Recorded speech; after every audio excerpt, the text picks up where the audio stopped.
Hey guys, Dean here from fitnessnetworking.com, and today I'm going to be going over how to perform a crunch correctly. Okay guys, to perform the crunch, we're first going to sit ourselves down on the floor. We're going to move ourselves forward, we're going to place both feet flat on the ground, and we're going to lie ourselves back down. We're going to bring our hands to our forehead, make sure those knees are at 45 degrees. Take a deep breath in, breathe out, and as you breathe out, I want you to crunch up, lifting your upper back a couple inches off the ground and squeeze those abs. So deep breath in, breathe out, squeeze those abs and come back down.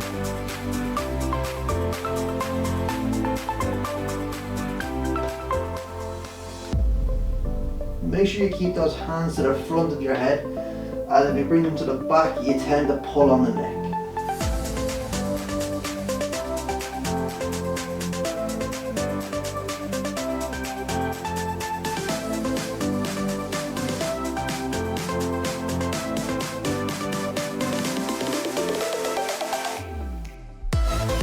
If you want to find out more information about this exercise or check out any other exercise demonstrations, click the link in the description below to go to fitnessnetworking.com, where you can find hundreds more to choose from. And don't forget to click that like and subscribe.